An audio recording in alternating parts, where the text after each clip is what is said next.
மக்களே, உங்களுக்கும் சேர்த்து சாப்பிட்றேன். நல்லாயிருக்கு நூடுல்ஸு.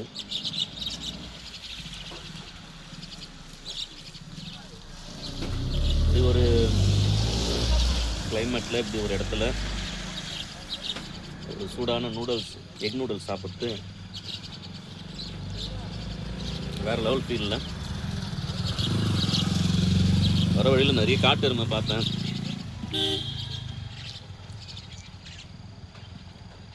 பல்லுயிர் பெருக்குன்னு சொல்கிறாங்க. இந்த நம்ம இந்த நீலகிரியாக இருக்கட்டும், அந்த மேற்கு தொடர்ச்சி மலைகளை பல்லுயிர் பெருக்குன்றாங்க. சின்ன பூச்சிலேருந்து யானை வரை இங்கே இருக்குதுல்ல. இமாச்சலில் நீங்கள் யானையெல்லாம் பார்க்க முடியாது. இமயமலை பனி மட்டும் இல்லைன்னா நம்ம அதை பற்றி பெருசாக பேச மாட்டோம். ஆனால் நம்ம தமிழ்நாட்டில் இருக்கக்கூடிய கேரளா மேற்கு தொடர்ச்சி மலைகள் முழுவதும் அழகின் உச்சம். அது நீங்கள் அனுபவிக்கணும். நம்மளுக்கு பரவாயில்ல, தமிழ்நாட்டில் ரொம்ப பக்கத்தில் அற்புதமான இடங்கள்லாம் இருக்குது.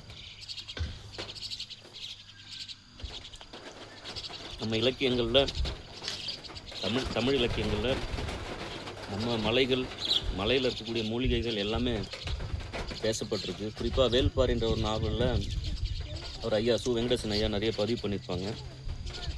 இங்கே நிறைய இந்த முடவாட்டு கால் கிழங்குலாம் நீங்கள்லாம் சாப்பிட்ருக்கீங்களான்னு தெரியல. அந்த சூப்பு உடம்புக்கு அவ்வளோ நன்மை. ஆப்போசிட்டில் பார்க்குறீங்க சவுக்கு மரத்தை மிளகு கொடி படர்ந்துருக்கு.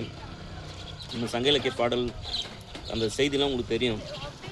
அந்த மிளகு படர்ந்த அந்த கொடியில் குரங்கு பல வகை பழங்களுடைய கலவையை குடித்த மயக்கத்தில் அந்த குரங்கு ஏறி அதை மயங்கிய நிலை நம்ம சங்க இலக்கிய பாடலில் இருக்குது. இந்த மாதிரி ஒரு இயற்கையான பூமியிலேருந்து உங்கள் எல்லோரையும் உங்கள்கிட்ட நான் பேசுகிறதுக்கு ரொம்ப ஒரு மகிழ்ச்சியான தருணம் மக்களே. உங்களுக்காக இந்த வியூ பாருங்கள்.